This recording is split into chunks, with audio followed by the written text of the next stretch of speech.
Innal hamdalillah nahmaduhu wa nasta'inuhu wa nastaghfiruh wa na'udzu billahi min shururi anfusina wa min sayyiati a'malina may yahdihillahu fala mudhillalah wa may yudlilhu fala hadiyalah. Asyhadu an la ilaha illallah wahdahu la syarikalah wa asyhadu anna Muhammadan abduhu wa rasuluhu la nabiyya ba'dah. Allahumma shalli wa sallim wa barik ala Muhammadin wa ala alihi wa sahbihi ajma'in, amma ba'du. Bapak Ibu jemaah sekalian rahmati Allah Subhanahu wa taala. Pagi ini saya akan mengkaji tentang fatwa Tarjih Muhammadiyah terkait dengan bagaimana membayar puasa orang yang sudah meninggal dunia. Jadi kasusnya begini Bapak sekalian. Mungkin kita punya ayah, ibu, atau ya keluarga ketika bulan Ramadan ini umpamanya sakitnya itu seminggu umpamanya diopnam, kan nggak puasa tuh, terus setelah seminggu diopnam meninggal, jadi kan dia nggak puasa seminggu di Ramadan itu.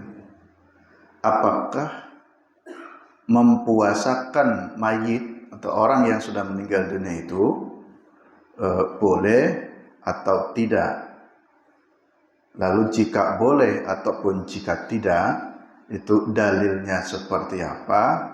Lalu kita sebagai keluarganya bagaimana cara untuk menggantikan hutang puasa tersebut? Kalau melihat fikih secara umum, di sini ulama berbeda pandangan. Ada yang mengatakan ya tidak perlu dibayar karena sudah meninggal. Kewajibannya sudah selesai. Seiring orang itu meninggal dunia, berarti sudah gugurlah seluruh kewajibannya jika sudah meninggal. In qata'a amaluhu, sudah terputus semua amal-amal perbuatannya dengan kematian itu. Tetapi sebagian ulama juga punya pandangan lagi, orang yang meninggal dunia dan punya utang puasa itu tetap wajib dibayarkan. Jadi wajib disaur utang puasanya si almarhum atau almarhumah itu. Kenapa? Karena ada hadis yang menunjukkan tentang perkara tersebut. Nah, sekarang pertanyaannya, karena kajian tentang Tarjih putusan Muhammadiyah, bagaimana kalau pandangan Muhammadiyah dalam kasus tersebut? Di dalam buku fatwa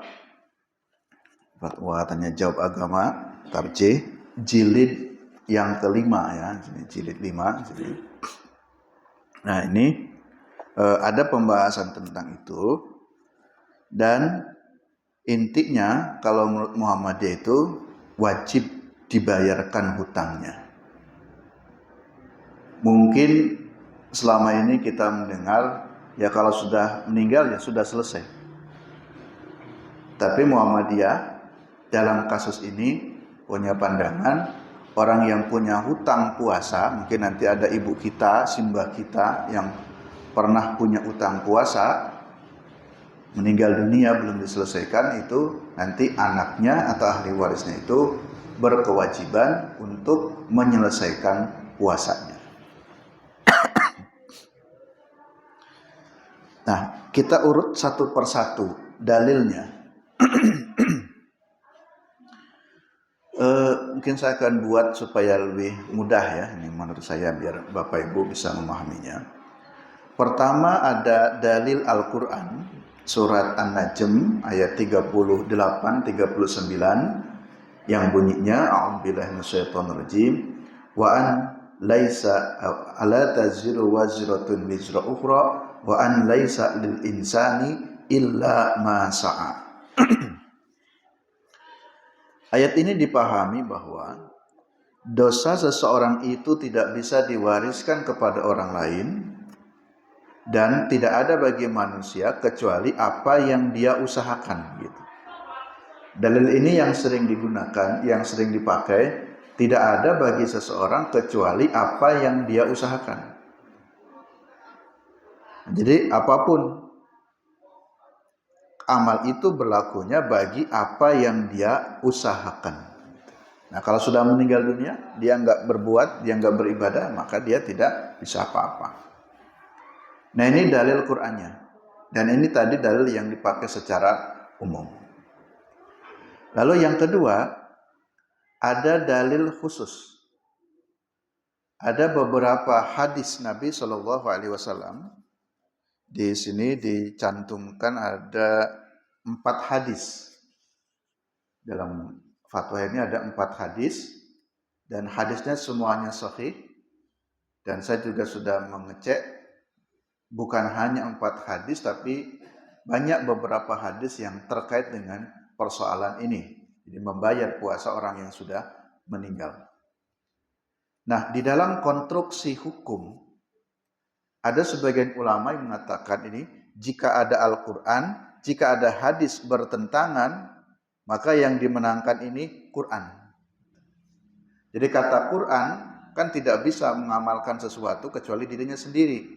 Tapi ada hadis yang menyebutkan bahwa seseorang itu justru dianjurkan atau diharuskan untuk mengganti amal atau puasa seseorang yang sudah meninggal dunia. Di sini kan ada kontradiksi.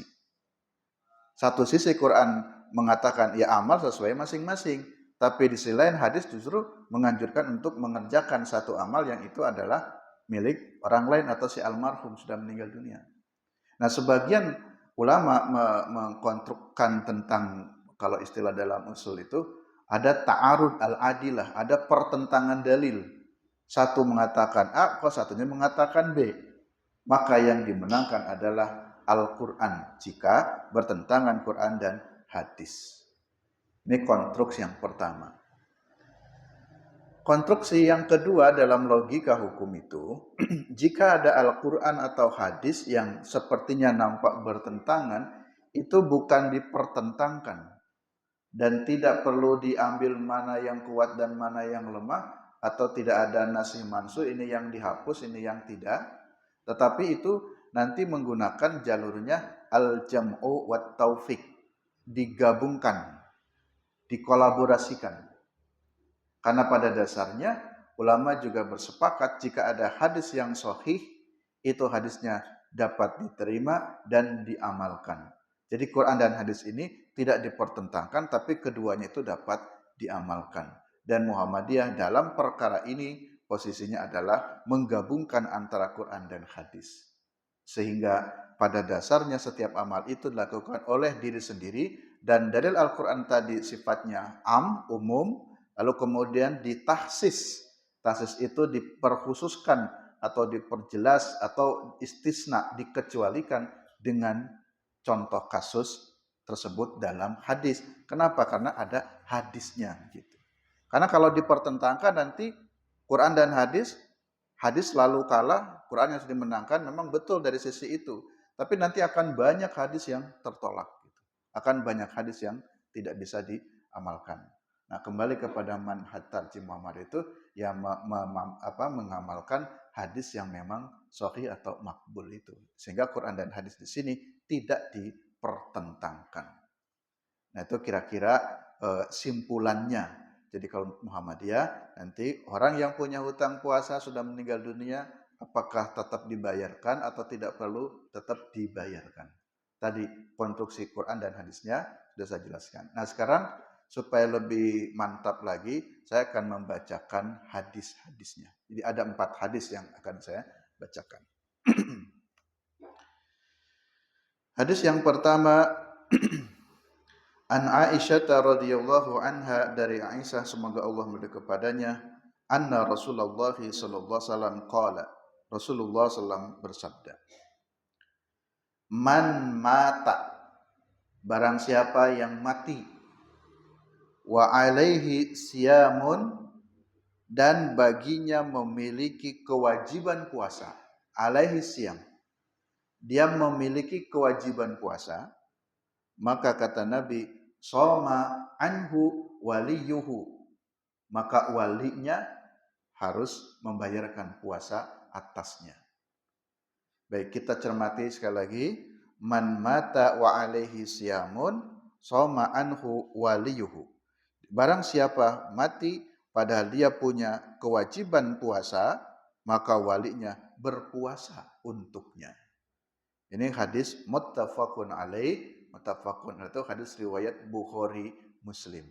Berarti simpulan dari hadis ini kita bisa menangkap jika ada orang yang meninggal dunia dan dia punya hutang puasa, maka walinya atau tadi istilahnya keluarganya atau ahli warisnya dia berkewajiban menyelesaikan hutang puasanya tersebut.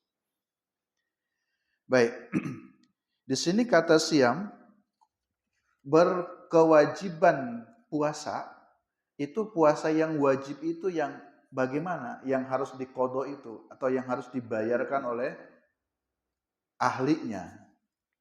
Di sini penjelasannya, yang dimaksud man mata alaihi siamun, orang yang meninggal dia punya kewajiban puasa, puasa yang dimaksud di sini adalah puasa wajib. Bukan puasa sunnah. Puasanya puasa wajib. Puasa wajib itu apa? Ya, puasa wajib itu paling tidak kategorinya 2. Pertama puasa Ramadan, ini wajib. Lalu yang kedua puasa nadar. Nadar juga menjadi wajib. Berarti kalau ada orang yang punya utang puasa Ramadan, tadi umpamanya saya kasih contohnya sakit mungkin ya, opnam, seminggu kan tidak ingat, tidak sadar umpamanya. Nah, terus meninggal. Kalau dia hidup kan nanti dia yang bayar. Dia yang mengqodho atau dia yang nanti kalau kategori fidyah dia yang bayar fidyahnya. Tapi ini meninggal, kan nggak bisa mengqodhonya. Tapi karena meninggalnya di bulan Ramadan, berarti dia terkena kewajiban puasa Ramadan. Tapi karena sudah meninggal dunia, barulah diamalkan oleh ahlinya. Itu yang kategori wajib adalah Ramadan. Lalu yang kedua, yang kategori wajib itu adalah nadar. Kalau nadar itu mungkin ada orang tua kita, simbah kita yang pernah bernadar, kalau saya begini begitu, saya mau berpuasa 1 bulan umpamanya. Nah, maka nadarnya harus ditunaikan, wajib itu. Lalu sebelum menaikkan nadarnya itu, dia meninggal dunia. Karena itu adalah wajib, siapa yang menyelesaikan? Yang menyelesaikan adalah ahlinya. Jadi penjelasan dari hadis Bukhari Muslim dari Aisyah itu adalah yang wajib dilakukan itu adalah jika hutangnya puasa wajib. Kategori wajib, Ramadan dan nadar. Bapak Ibu jemaah yang rahmati Allah Subhanahu wa taala, saya lanjutkan hadis yang kedua. Ini lebih konkret lagi. Yang disebut itu adalah puasa Ramadan yang 1 bulan ini. Ada 2 hadis yang terkait dengan Ramadan. Ja'a rajulun ilan nabiyyi sallallahu alaihi wasallam. Datang seorang laki-laki, jadi ada seseorang yang datang kepada Nabi sallallahu alaihi wasallam. Faqala, lalu si rajul, ini laki-laki berarti si rajul itu bertanya kepada Nabi.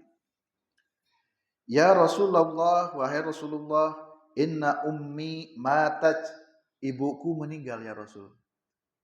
Jadi seorang berarti kemungkinan ini anaknya karena ummi, ibuku. Jadi ada seorang anak laki-laki ngadu kepada Nabi cerita, ya Rasul, inna ummi matat, ibuku meninggal. Wa alaiha sauma syahrin, dan dia memiliki hutang puasa 1 bulan. Nah, 1 bulan di sini ini ditafsirkannya untuk dalil tadi Ramadan itu yang wajib, kan umumnya puasa 1 bulan. Pertanyaan si rajul kepada Nabi, fa'aqdihi anha, apakah aku harus membayarkan hutangnya, hutang ibuku yang meninggal itu, yang sebulan itu? Qala, lalu Nabi menjawab, na'am, iya. Jadi zaman Nabi, iya. Jadi kalau ibumu punya hutang puasa sebulan, ya kamu yang harus membayarnya. Nah, iya. Ya itu maksudnya ya benar. Jadi kamu yang harus membayarkannya. Qala, lalu Nabi bersabda lagi, fadainullahi ahaqqu ayyuqda. Maka hutang dengan Allah itu diutamakan. Logikanya begini nih Bapak Ibu ya, kalau ada orang meninggal dunia, kan suka ada yang sambutan tuh mewakili keluarga. Jika almarhumah meninggalkan hutang piutang, itu kan terkait harta benda, terkait materi. Silakan datang pada kami keluarga, kami akan menyelesaikannya.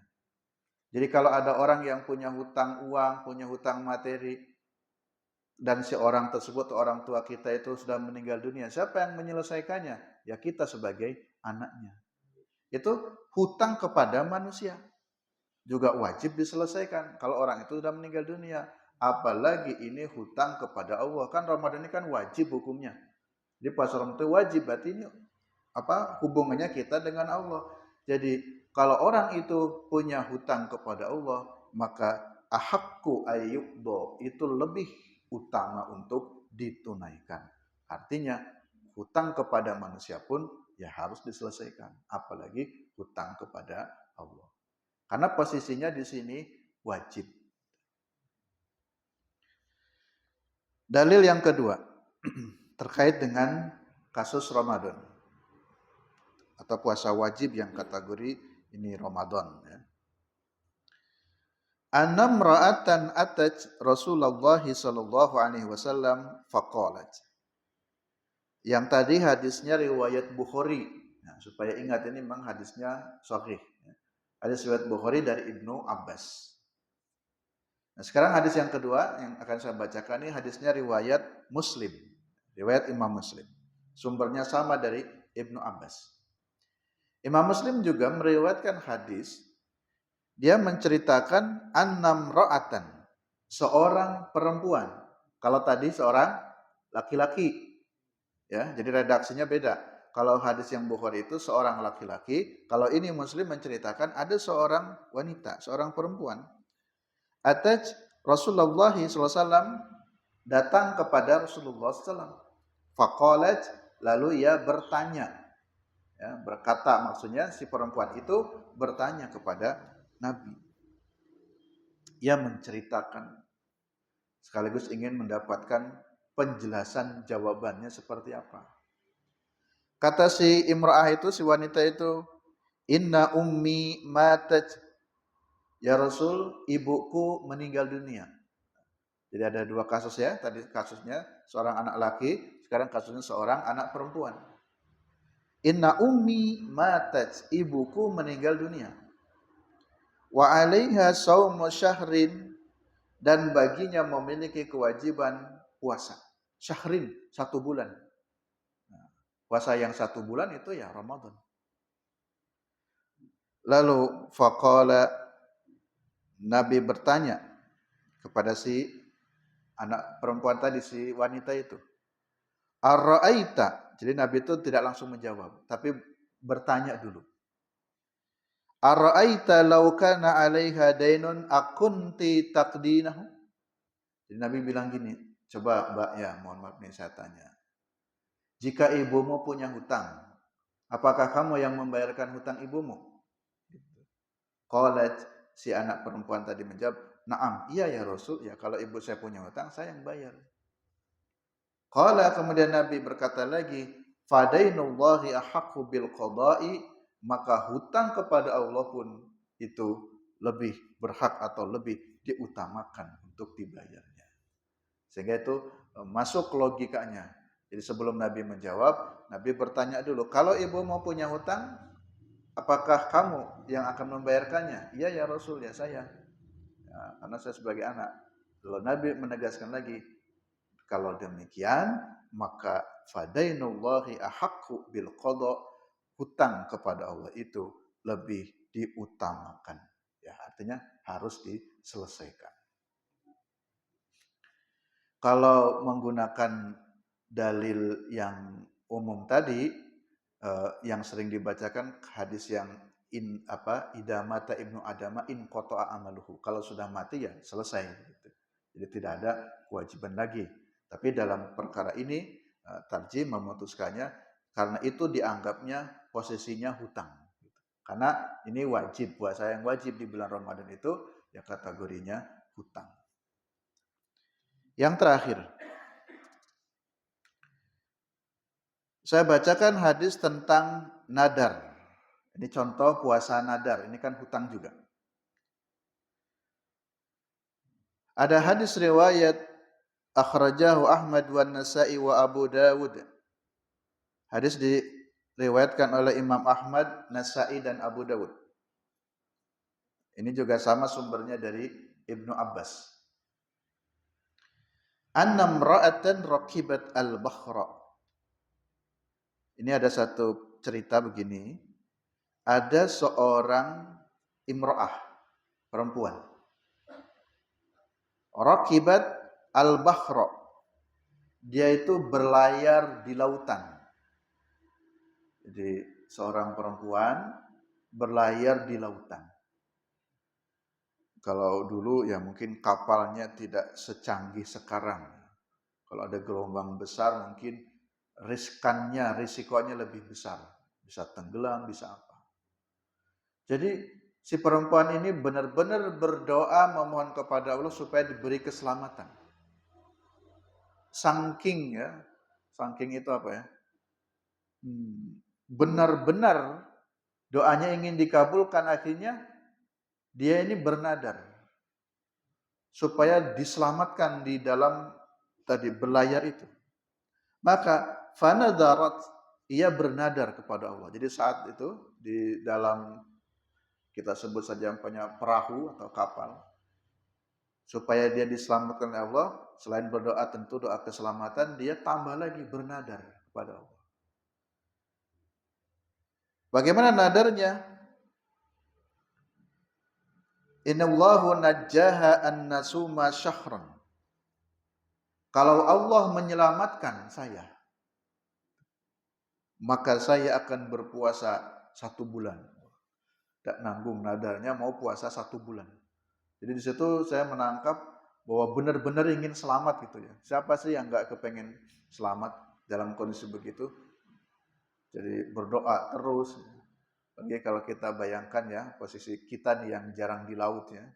Hujan deras begini, angin besar apalagi di laut ya. Badai besar, angin besar. Sampai si perempuan ini bernadar, dia minta diselamatkan, dan jika Allah menyelamatkan saya akan berpuasa. Itu nadar. Saya akan berpuasa. Inilah puasa nadar. Kan disebutkan puasanya syahron. Ya. Fanadarat innallaha najjaha antasuma syahron. Fa'anjahallahu. Lalu Allah kemudian menyelamatkan. Alhamdulillah doanya dikabul. Si perempuan tersebut selamat di dalam satu perjalanan. Tapi kemudian setelah selamat itu, falam tasum hatta matat. Jadi dia belum membayar hutang nadarnya. Falam tasum, dia belum berpuasa. Dia tidak puasa. Hatta matat, sampai meninggal dunia. Nah, punya hutang dia karena nadar itu. Nah, kenapa muncul hadis ini? Saya mau berasumsi bahwa hadis ini mungkin peristiwanya setelah selamat beberapa waktu, tapi nggak disebutkan setelah seminggu, setelah sebulan atau berapa. Sehingga anaknya menceritakan, ibu saya punya nadar begini. Maka Bapak Ibu mohon maaf ya, kalau orang bernadar, benar-benar bernadar, tolong ceritakan kepada anaknya. Ya berwasiat, nadar, ibu kepengen nanti kalau suatu saat meninggal dunia, itu ada sedikit tanah, itu kepengen ibu wakafkan. Pamaknya ya. Tapi kalau nadarnya diri sendiri saja, di batin, mohon maaf, sewaktu-waktu meninggal dunia, nah itu kan ya hubungannya ya terserah dengan Allah gitu. Tapi kalau diketahui oleh yang lain, kan yang lain bisa menunaikan wasiat, menunaikan nadar itu. Nah jadi ini, kasus ini berarti diketahui oleh yang lain karena diceritakan kepada Nabi, ini seorang perempuan begini-begini, dia pernah bernadar begini-begini, lalu belum dilaksanakan nadarnya, falam tasum, dia belum berpuasa nadar, tapi sudah meninggal. Fajaat qarabatun, datanglah kerabatnya. Saya buka di dalam Maktabah Syamilah, saya lacak hadis-hadis tentang ini. Di sini banyak redaksi. Ada yang menyebutkan dengan anaknya, lalu ada saudaranya. Kalau di sini dalam hadis yang ditampilkan di buku Tarji ini, qarabatun, jadi kerabatnya. Berarti kerabatnya berarti kan lebih luas nih, tidak sekedar anak berarti. Jadi ada kerabatnya itu datang kepada Nabi, lalu bercerita kepada Nabi. Faja'at qarabatun laha ila Rasulillah sallam fadakarat dalika. Lalu ia ceritakan peristiwa tadi. Di kerabat saya begini-begini. Bagaimana? Apa yang harus saya lakukan? Qala, lalu Nabi bersabda atau Nabi menjawab, sumi anha. Puasakanlah untuknya. Sumi anha. Puasakanlah untuknya. Berarti suruh digantikan puasanya. Padahal orang itu sudah jelas-jelas matat, meninggal. Berarti hukumnya membayarkan hutang puasa bagi orang yang sudah meninggal dunia tetap harus dilakukan meskipun orang tersebut sudah meninggal dunia. Mungkin dari segi pahala tuh pahalanya buat siapa Pak Ustadz? Ya kalau pahalanya sudahlah kita nggak usah tanya, tapi intinya ini hutangnya ini. Jadi si mayitnya selesaikan hutangnya oleh yang masih hidup. Masalah pahalanya ya mungkin oleh anak yang berpuasanya mudah-mudahan dia dapat pahala karena kan melakukan kebaikan. Jadi pahalanya melakukan kebaikan. Pahalanya apakah nanti sampai ke almarhum? Ya kalau pakai tutup buku karena sudah meninggal dunia mungkin pahalanya tidak sampai ke almarhum, tapi di dalam pandangan Allah orang itu berhutang kan berdosa. Kalau tidak diselesaikan maka insya Allah itu terselesaikan dengan diganti oleh ahli warisnya. Kesimpulan saya bacakan teks simpulannya supaya lebih jelas ini dari kalimat putusan tarjihnya ya. Dari beberapa riwayat di atas menunjukkan bahwa apabila seseorang berkewajiban puasa, kemudian ia meninggal dan belum sempat melaksanakannya, maka walinya menggantikan puasa itu. Dalam riwayat-riwayat di atas juga disebutkan bahwa yang datang menghadap Nabi dan yang diperintah untuk menggantikan puasa itu berbeda-beda. Satu riwayat menyebutkan anak laki-lakinya, dalam riwayat yang lain disebutkan anak perempuannya. Bahkan dalam hadis yang lain disebutkan kerabatnya atau keluarganya. Dengan demikian, yang dimaksud dengan wali dalam hadis Aisyah di atas bisa orang tuanya, anaknya, atau keluarganya, atau kerabatnya yang lain. Seperti saudaranya atau pamannya. Nah di situ bunyi putusan tarjihnya Bapak Ibu ini. Jadi nanti bolak-balik, umpamanya anak kita meninggal dunia, nah dia punya hutang puasa nih, maka orang tuanya atau tadi kerabatnya, karena tadi yang disebutkan di dalam hadis cukup bervariasi.